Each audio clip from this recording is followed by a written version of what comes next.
আমি এটাকে এইভাবে লক করি, লক করে আমি দরজাটা অলমোস্ট এই অবস্থায় রেখে আমি চলে যাই। নয় মশার কারণে আটকে রেখেছি, এটাকে এইভাবে আমি দিয়েছি গেল। এখন আমার মোটামুটি ভাবে তারা এদিক দিয়ে ঢুকছে। প্রিয় বন্ধুরা, আপনারা দেখতেছেন সুপারস্টার নায়ক ওমর সানি ভাইয়ের বর্তমান বাসা। এই বাড়িটা থেকে আজ ডাকাতি হয়েছে। বিখ্যাত সেই আম গাছের উপর উঠেই বাড়ির ভিতরে প্রবেশ করে এবং লকার ভেঙে যাবতীয় মালামাল যেমন আইফোন, দুইটা অ্যান্ড্রয়েড ফোন, একটা ল্যাপটপ, স্বর্ণ অলংকার এবং সবচেয়ে কষ্টদায়ক লাগতেছে 2,26,00,000 টাকার চলমান একটি মামলার নথিপত্র, এমনকি 2,26,00,000 টাকার চেক, যে চেকগুলো আমাদের কাছে ছিল সেই চেকগুলো ডাকাত দল নিয়ে গেছে। এটা একটা পরিকল্পিত চক্রান্ত আমি মনে করি।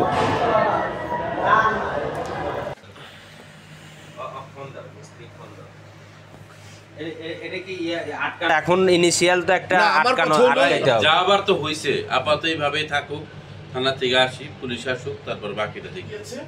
আমার এই যে 2 কোটি প্লাস টাকার যে আসামি, আমরা যে কেসটা দীর্ঘদিন যেমন লড়ে যাচ্ছি সেটা তুমিও জানো, আমাদের সচিব সাহেবও জানে, কারণ নিউজও করছে। হ্যাঁ, নিউজে হয়েছে। ফাইলটাই নিয়ে গেছে।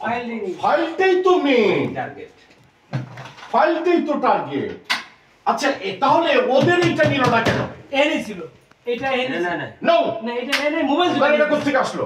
মোবাইল নিয়ে গেছে। মোবাইল নিয়ে ওদের দুটো মোবাইল নাই, মোবাইলের ওদের মধ্যে iPhone রাখো, মোবাইলের মধ্যে ডকুমেন্টস, রাব্বির সাথে কথা বলুন, এটা নিল না কেন?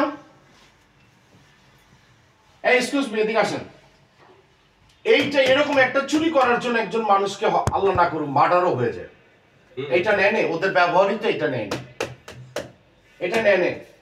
আমার পুরনো একটা ল্যাপটপ, ওই যে কাভার আমার ছেলে রেখে গেছিল ওইটা, আর আমার ওয়াইফের আইফোন অনেক পুরনো, প্রায় 3-4 বছর আগে, ছোট ছোট ব্রেসলেট, একদম ছোট কত কিছু।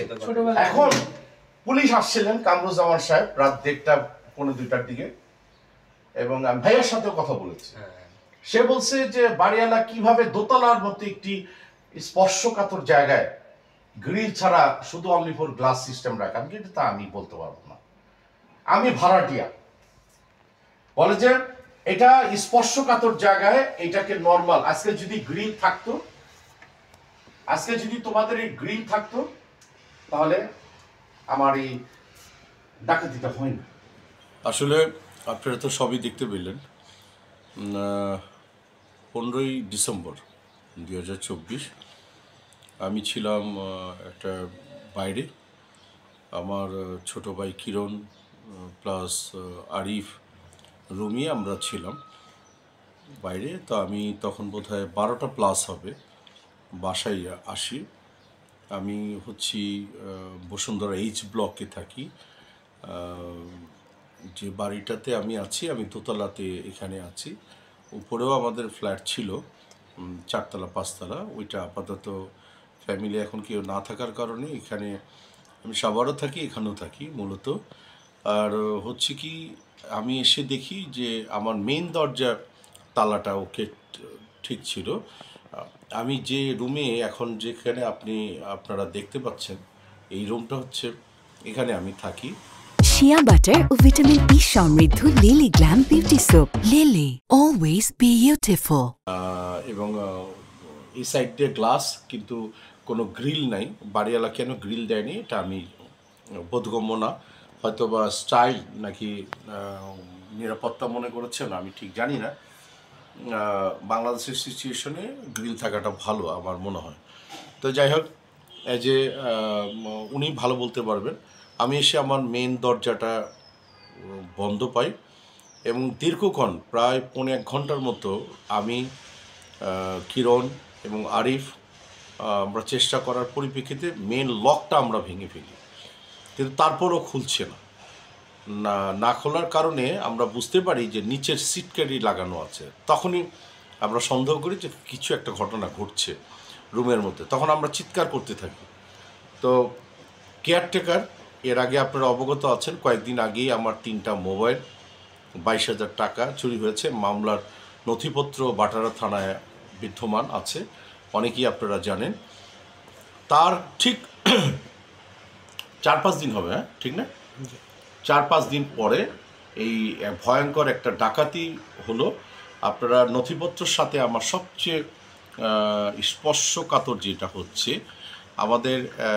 আমার ছেলে ফারদিন হাসান স্বাধীন, ও এখন দুবাইতে আছে। ও ব্যবসায়িক লেনদেনের কারণে 2 কোটি প্লাস টাকা সমপরিমাণ চেক ছিল আমাদের। তারা এটাকে ফ্রড করার কারণে এটা মামলা হয়ে যায়। মামলাটা চলমান গতিতে চলছিল। এটার বাদী হিসাবে আরিফ হোসেন এবং আমি দীর্ঘদিন সাক্ষী দিয়ে যাচ্ছি এবং কোর্টে আমরা প্রায় যাচ্ছি। আমাদের উকিল হচ্ছে মিজানুর রহমান সাহেব, এবং এই ডকুমেন্টস ফাইলটা আমার রুমে ছিল। এবং একটু দেখাও, এই এই এই স্টিলের আলমারিটার ভিতরে ডকুমেন্টস ফাইলটা ছিল। ঠিক আছে, আসো আমার দিকে আসো। এই ডকুমেন্টস ফাইলটা এখানে ছিল। তারা এই জায়গাটা দিয়ে, হ্যাঁ এই জায়গাটা দিয়ে তারা এই লক ভেঙে, লক কিভাবে করেছে আই ডোন্ট নো, জানি না। এখান থেকে এই ডকুমেন্টসের এখানে আমার ডকুমেন্টস ফাইলটা নিয়ে যায়। এখানে অরিজিনাল যে চেক যে ছিল, একটা ছিল 90 লাখ, একটা ছিল কত 80 লাখ, একটা 80 লাখ, একটা 5 লাখ নাকি কত 20 লাখ, 20 লাখ, এরকম করে 2 কোটি প্লাস সমপরিমাণ চেক ছিল।